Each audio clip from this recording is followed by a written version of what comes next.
네, 저는 영화 모가디슈에서 강대진 참사관 역할을 맡은 조인성입니다. 제가 온 이유는 어떡하자고. 뭔가 약간 체포된 느낌이 나서 그건 그쪽 사정이고. 선물을 잔뜩 들고 금주국가에서 이런 거 줘도 되나? 실제로 그분들의 삶은 야근의 연속. 아 여기 직원이 얼마나 된다고 일 내일을 따집니까? 퇴근 못하고. 선은 넘지 마. 아윌 시더 어드미니 스트레이터. 강수로 확. 그리고 조인성 씨 잘생겼어요. 앞뒤라고.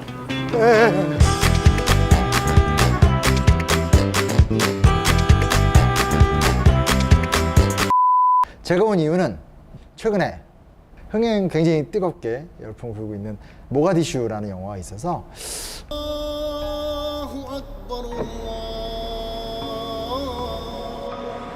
드디어 대통령 면담. 대한민국 역사적인 유행 가입.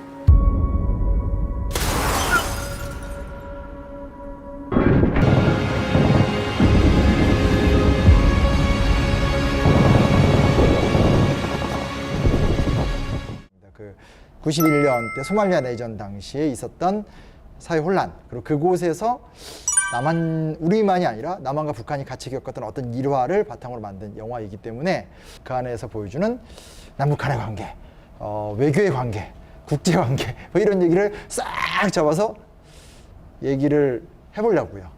특별한 전문가를 두 분을 모셨거든요. 그래서 아주 좀 수준 있는 대화가 되지 않을까 기대를 하는데 들어오시죠. 네. 네, 안녕하세요. 네. 안녕하세요.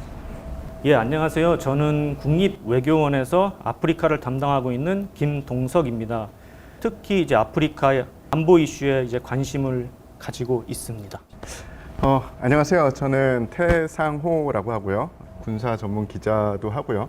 전공 기자도 했었고 이런 문화 콘텐츠의 군사 자문을 하고 있고요.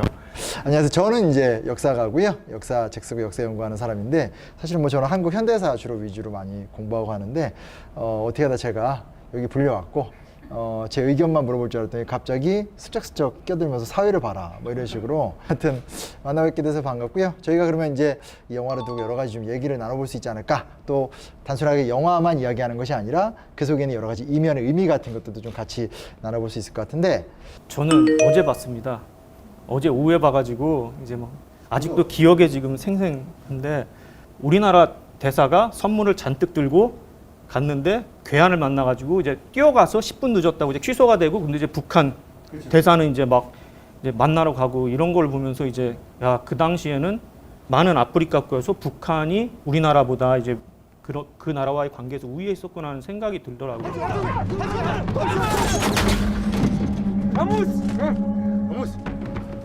뭐 어때?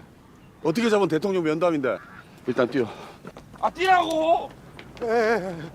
우리는 당신들 남조선보다 20년이나 앞서서 개고생하면서 이 아프리카 기반 닦아왔어. 우리나라는 1987년에 수교했거든요. 소말리아. 북한은 1960년대 수교했고 그 바레 대통령이 1972년에 북한에서 훈장받았어요. 우리나라가 이제 70년대부터는 비동맹 국가들과 관계를 강화해서 노력을 하기 시작해가지고 이제 우리가 알고 있는 그 나이지리아, 가나, 수단, 리비아 다 80년대, 70년대 말에 수교를 했어요. 그리고 소말리아가 87년, 그리고 이제 서울올림픽 이후에 탄자니아, 잠비아, 짐바브웨 이런 국가들, 사회주의 국가들하고 수교를 했죠. 예. 그런 게 굉장히 좀 사실적으로 잘 그려졌다. 그냥 북한이 있으면 우리도 가야 되는 그런 경쟁 게임 같이 벌어집니다.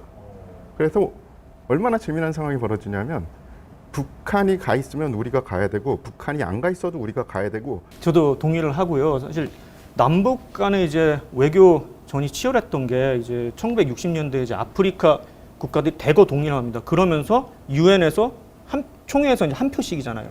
영향력이 엄청나게 강해져요.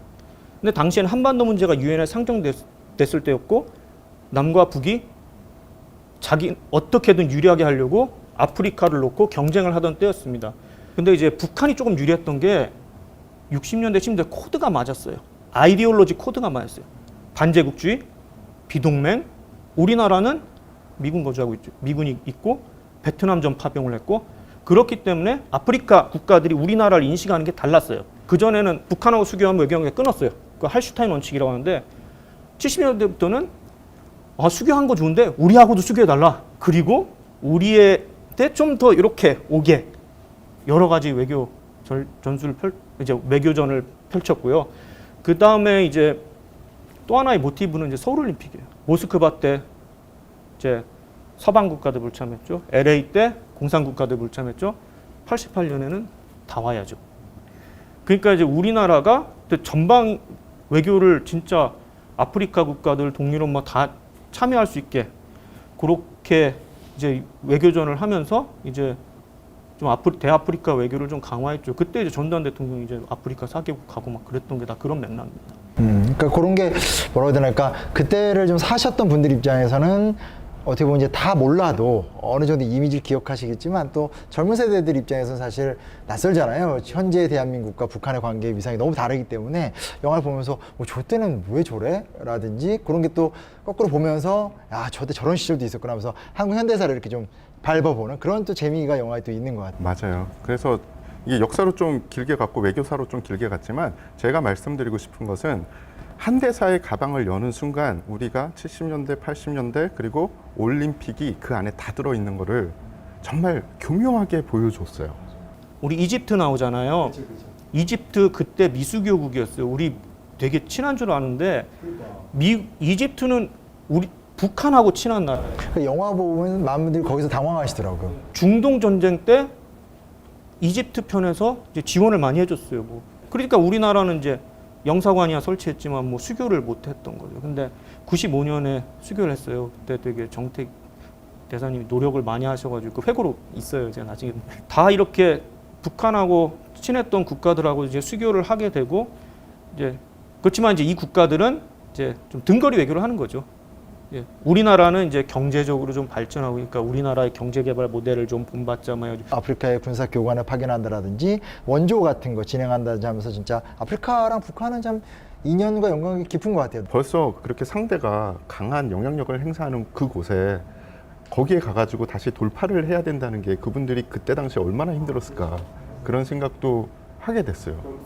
아프리카가 이제 이 중국이나 일본이나 뭐 미국 뭐 유럽 국가들이 다 이제 진출을 강화하는 이유 중에 하나는 이제 포텐셜 보는 거죠. 아까 기자님께서 말씀하신 포텐셜, 잠재력, 경제적 잠재력 엄청나죠. 자원 많죠. 그다음에 젊은 인구가 계속 증가하니까 소비 시장도 넓죠. 우리도 많이 아프리카 이해하고 또 말씀하신 대로 인사이트도 얻고 대신에 또 아프리카도 구체적으로 또 많은 것들을 얻어갈 수 있지 않을까. 그런 데 있어서 이 영화가 작든 크든 좀 작은 좀 가교 그런 역할을 좀 하지 않을까 그런 생각 좀 기대해 보고요. 우리한테 유리한 상황은 아니지.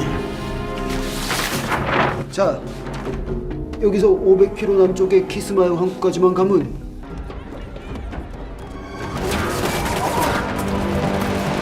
뭐 여러 가지 이제 하고 있습니다. 뭐 코로나 19 해가지고 그러니까 지금 심한 지역에서 이제 교민들 귀국시키기 위해서 수송기도 보내고 뭐 태스크포스 같은 거 조직해서 파견하고 뭐 여러 가지 이제 그런 일을 하고 있습니다. 우리는 일반적으로 모르지만 해외에서 한국 사람이 문제가 터졌을 때 생각보다 되게 긴밀하게 관계 부처들이 활동을 하고 움직이는 걸 봤어요. 근데 그걸 다 보도를 못할 뿐이에요. 예. 심지어 제가 몇 가지 사건에는 관여한 적이 있습니다. 왜냐하면 그 지역을 잘 아니까. 그런데도 이 정도로 움직이고 있구나 이런. 단순하게 그냥 우리 국민을 보호해준다라는 선진국이 아니라 국제 분쟁을 함께 대처하고 그 나라의 고통을 우리가 도와주면서 또 함께 잘 살고 하는 그런 게 있기 때문에 야 우리 외국에 있는 우리 국민들 잘해줘 이건 이제 지금 뭐 양쪽에서 보니까 다 바뀐 걸로 입증이 됐으니까 좀 그런 걸 넘어서서 한국의 외교부나 이 외교 활동이 정말 이 세계의 시민으로서 또 어떤 그런 다른 나라를 좀 돕는 그런 리더십을 발휘하는 선도국가다 이런 곳까지 딱 가는 걸로 가면 진짜 멋있지 않을까 그런 생각도 또 해보게 되네요. 네. 조인성이 막 전향을 시키려고 막 이렇게 막 여권 막 찍고 막 그런 의도는 없었다 그러더라고요. 그래서 오히려 그러니까 영화가 창조물이기 때문에 그러니까 기본적으로 영화는 영화일 뿐이고 맞아요. 오히려 영화이기 때문에 우리 시대의 메시지를 더 강렬하게 드러낸다는 장점이 있고 이 영화가 그런 면에서 굉장히 매력적인 거죠. 실제로 뭐 정보요원, 국정원에 일하시는 분들이나 외교부에 일하시는 분들도 실제로 그분들의 삶은 야근의 연속.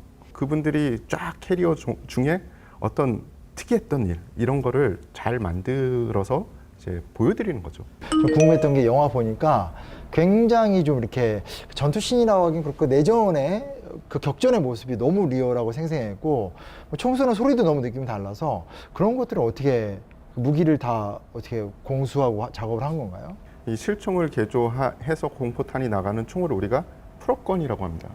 이거는 실총을 개조했기 때문에 그냥 실총인데 실탄이 안 나가는 총기에 대해서 어마어마하게 엄격해요. 그래서 군대에서 그거를 관리를 해주고, 그러니까 군용 차량에 이 호위병들이 타서 그 총을 촬영지까지 이동시켜주고요. 그리고 앞에는 헌병이 붙어요. 헌병 차량이 무장을 한 채로 붙습니다. 그래서 총기 관리를 어마어마하게 잘 해야 되는 데다가 공포탄이 거의 실탄처럼 생각을 하기 때문에 사격 후에 탄피를 다 주워야 되는 거예요. 엄청나게 쐈거든요. 저는 이렇게 많이 쏘실 줄 몰랐어요. 그 탄피는 다 주워야 되는 거죠. 그래서 그 전에 모로코에서 촬영을 했던 헐리우드 팀들이 그 탄피를 못 찾아서 굉장히 고생했다는 이야기를 들었거든요.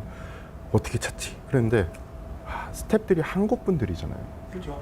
군대에서 탄피를 다 주워봤던, 그리고 없어진 마지막 한 발까지 샅샅이 뒤지던 그 경력들의 사람을 누구나 한 번쯤은 그는 들판을 헤매이면서 찾았다. 이제 외교부가 정말 많이 변했구나. 대한민국이 변하는구나. 외교부에 와서 이렇게 하게 돼서 더 좋고요. 감사드리고, 외교부 건물에서 할 거라고 생각을 어떻게 누가 했겠습니까? 어찌됐든 외교부 변화는 좋은 겁니다. 파이팅! 소말리아 내전은요, 우리가 이제 상록수 부대를, 공병 부대를 파병을 했었어요. 그래서 그때 잠깐 이제 신문에 나오고 했다 잊혀졌다가 다시 이제 사람들의 기억에서 이제 끄집어내 주시고, 이제 영화를 너무 잘 만들어 주셔서 이제 관계자분들께 감사드리고, 제가 여기여서 이제 제가 이제 영화 평을 한다기보다는 이제 제가 알고 있는 이제 소말리아의 어떤 내전이나 그런 것들에 대해서 이제 좀 그냥 좀 말을 할 수 있는 그런 기회를 주셔서 감사드립니다. 예. 네, 좀 간단하게 하겠습니다. 재밌는데 생각할 거리도 많고 가슴도 뭉클합니다. 그리고 조인성 씨 잘생겼어요. 나 훈련받은 사람이야, 조인선.